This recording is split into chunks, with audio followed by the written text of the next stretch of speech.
कृष्णाय वासुदेवाय हरये परमात्मने प्रणतक्लेशनाशाय गोविंदाय नमो नमः। श्री गुरुभ्यो नमः। हरये नमः। अष्टादश पुराणेषु व्यासस्य वचनद्वयम् परोपकारः पुण्याय पापाय परपीडनम्। अष्टादश पुराणांमध्ये वेदव्यासांनी सांगितलेलं एक सुंदर वचन अशा प्रकारचे आहे। ते काय म्हणजे परोपकारः पुण्याय पापाय परपीडनम्। मनुष्य जर समजा परोपकार करत असेल तर त्याच्यापासून पुण्य प्राप्ती होते, आणि जर पाप करत असेल तर त्याच्यापासून दुसऱ्यांना त्रास देत असेल तर त्याच्यापासून पाप प्राप्त होते। त्या कारणाने पुण्य आपल्या चांगल्यासाठी आणि पाप आपल्या वाईटसाठी असते, अशा प्रकारची गोष्ट सांगितली आहे। मनुष्य पुण्य करतो, पुण्य कर्म करत असताना मनुष्याची भावना ही असते की मी माझ्यासाठी माझ्या लोकांसाठी चांगला भाव म्हणून करावा, अशा प्रकारे असते। परंतु मनुष्याने कोणत्याही प्रकारचं सत्कर्म केलं तरी सुद्धा एक भावना अशा प्रकारची असावी की हे जे पुण्यकर्म मी करत आहे, हे जे पुण्यकर्म मी केलेलं आहे ह्याच्यापासून सगळ्यांचं चांगलं व्हावं, सगळ्यांचं भलं व्हावं, अशा प्रकारच्या भावनेने मनुष्याने सत्कर्म करावे। परंतु मनुष्य मी आणि माझ्यासाठी म्हणून अशा प्रकारचे कर्म करतो, त्याच्यापासून काय होतंय? पुण्य मिळतंय। परंतु ते जे पुण्य आहे ते पुण्य थोड्याच दिवसामध्ये संपून जाते। संपल्यानंतर ते जे पुण्य आहे त्याला परत त्याचा भोग घ्यायला मिळत नाही। त्याच्यासाठी म्हणून इतरांचं चांगला भाव ह्या एका उद्देशाने जे आपण पुण्यकर्म केलेलं असतंय त्या प्रकारचं पुण्यकर्म माणसाला कधी पण दीर्घकाळापर्यंत सुख भोगण्यासाठी कारणीभूत होत असते। त्याच्यासाठी एक छोटीशी कथा आहे। इंद्रद्युम्न नावाचा राजा होता। तो राजा अनेक प्रकारचे सत्कर्म करतो, यज्ञ करतो, त्याच्या प्रभावाने त्याला स्वर्ग प्राप्ती होते। स्वर्गात गेल्यानंतर अनेक वर्षांनंतर त्याच्याकडे एक देवदूत येतो आणि त्याने सांगितलं, बघा तुमचं स्वर्गवास आता थोड्याच दिवसात संपणार आहे, थोड्याच दिवसामध्ये तुम्हाला परत एकदा भूलोकात जावं लागणार आहे, त्याच्यासाठी तयार राहा। आधी तुम्हाला सूचना द्यायची होती म्हणून देवराजांनी सांगितलेलं आहे, तयार राहा। इंद्रद्युम्न म्हणतो, मी तर फार काही पुण्यकार्य केलेलं आहे, परंतु पुण्यकार्य केलं तरी सुद्धा तुम्ही म्हणता की थोड्याच दिवसामध्ये मला ह्या एका स्वर्गात टर्मिनेट केलं जाईल, ह्याच्यातनं भूलोकाला पाठवून दिलं जाईल, हे कसलं योग आहे?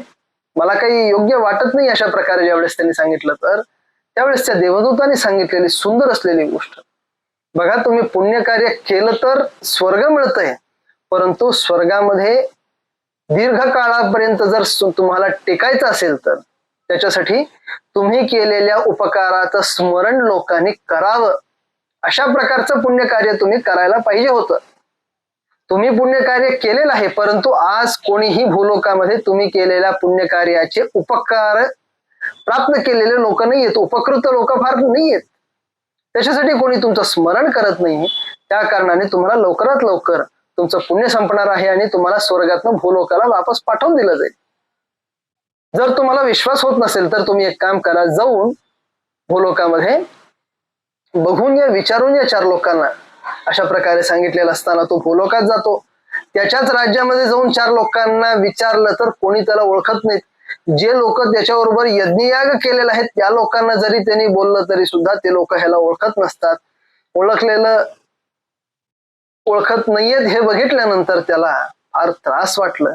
त्याच्यासाठी तो राज्यातला वयस्कर असलेला एखादा व्यक्ती तरी मला आठवत असणार आहे, माझं स्मरण करत असणार आहे, अशा प्रकारच्या अपेक्षेने ज्यावेळेस जातो तर गेलेला असताना तो सुद्धा व्यक्ती नकारतो, नाही मी तुम्हाला ओळखत नाही म्हणतो। त्यावेळेस त्याला त्या वयस्कर असलेल्या माणसाने सांगितलं, बघा तुम्ही एक वयस्कर असलेलं घुबड आहे त्याच्याकडे जाऊन त्याला विचारा, माझ्यापेक्षाही तो वयस्कर आहे। त्या घुबडला जाऊन त्याने विचारलं, तो म्हणतो नाही मला माहित नाही इंद्रद्युम्न कोण आहे। परत त्या एका घुबडने सांगितलं की बघा इथं जवळ एक सरोवर आहे, त्या सरोवरामध्ये एक कासव आहे, त्या कासव तर माझ्यापेक्षाही वयस्कर आहे, कासवाला विचारा, त्याला बहुशः तुमचं नाव माहीत असणार आहे। त्यावेळेस त्या कासवाजवळ जाऊन त्याने विचारलं, तू इंद्रद्युम्नाचं नाव ऐकलास का? तो कासव म्हणतो, हो माझे पणजोबा ही गोष्ट सांगत होते, पणजोबाच्या तोंडी मी तुमचं नाव फार ऐकलेलं आहे। ते म्हणत होते की इंद्रद्युम्न नावाचा फार मोठा राजा होता, अनेक प्रकारचे गोदान त्यांनी दिलेले आहेत, यज्ञ कर्म केलेले आहेत, त्या एका राजाच्या कारणाने आम्हाला हा सरोवर मिळाला, त्याच्यासाठी आज आम्ही सगळेजण त्याचं स्मरण करत आहोत म्हणून माझे पणजोबा म्हणत होते म्हणत. त्याला आश्चर्य वाटलं. मी तर कोणासाठी कधी, त्यांनी सांगितलं मी इंद्रद्युम्न आहे, मी कोणासाठी कधी पण स्वर्ग प्राप्तीसाठी अथवा माझ्यात चांगला भाव आहे निमित्ताने दुसऱ्यांसाठी म्हणून मी सरोवराची निर्मिती कधी करून दिलेली नाहीये, परंतु तुम्ही म्हणता की मी सरोवर करून दिलेलं आहे. त्यावेळेस त्या कासवाने सांगितलं, राजा गोदान देत होता, दिलेल्या गोदानाचे जे गायी आहेत त्यांना सर्वांना एकत्र ठेवण्यासाठी म्हणून, देण्यासाठी म्हणून त्या गायींना इथं ठेवत होते. ही जी जागा आहे सरोवराची, ह्या जागेमध्ये त्या गायींना ठेवायची पद्धत होती. त्या कारणाने ज्या वेळेस तो राजा गोदान देत होता, गोदान दिल्यानंतर त्या गायीला तो ब्राह्मण घेऊन जायचा अथवा सैनिकांना देऊन ते गाय जी आहे घेऊन जाऊन त्या ब्राह्मणाच्या घरी सोडून या म्हणून सांगायचे. सांगितलेलं असताना त्या गायींना नवीन माणसाच्या जवळ जायला भीती वाटायची, त्यासाठी ते गायी जात नव्हत्या. न जात असताना ती जे गाय आहे त्या गायीला ओढून घेऊन जात होते. तर त्याचे जे खुर आहेत, खुराद्वारे खरडल्या जाऊन ह्या जमिनीमध्ये फार अशी जागा झाली आहे, ज्या जागेच्या कारणाने इथे खड्डा निर्माण झाला, खड्ड्यासारखी जागा निर्माण झाली. म्हणजे किती लोक गोदान ह्याच्याकडनं घेतले आहेत आणि किती प्रकारचे गाईदान ह्या माणसाने केलं, गाईचं दान ह्या माणसाने केलं असणार आहे.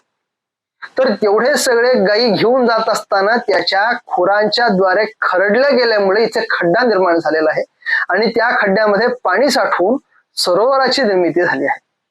त्या एका सरोवराच्या कारणाने आम्ही सगळेजण आज जिवंत आहोत, अशा प्रकारे त्यांनी सांगितलं.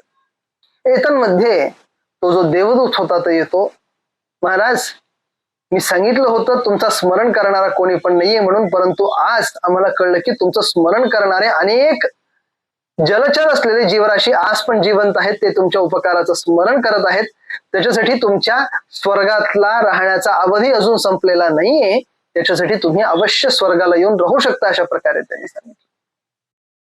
छोटीशी कथा आहे, सांगण्याचा अभिप्राय आपण आपल्यासाठी म्हणून करतो, परंतु आपल्यासाठी म्हणून केलं तरी जर समजा त्याचा उपकार 10 लोकांना होण्यासारखं जर आपण सत्कर्म करत आहोत तर त्याच्या कारणाने अवश्य आपलं, आपल्या लोकांचं आणि सगळ्या लोकांचं चांगलं होतंय.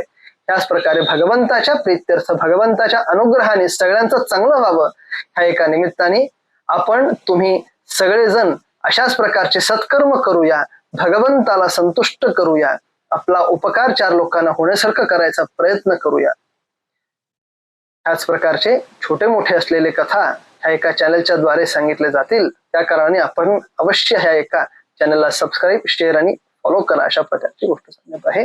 आणि अवश्य आपला एखादी गोष्ट जर चांगली वाटत असेल तर त्याच्याबद्दल आपण कॉमेंटच्या द्वारे अवश्य सांगा, अशा प्रकारची गोष्ट सांगत आहे.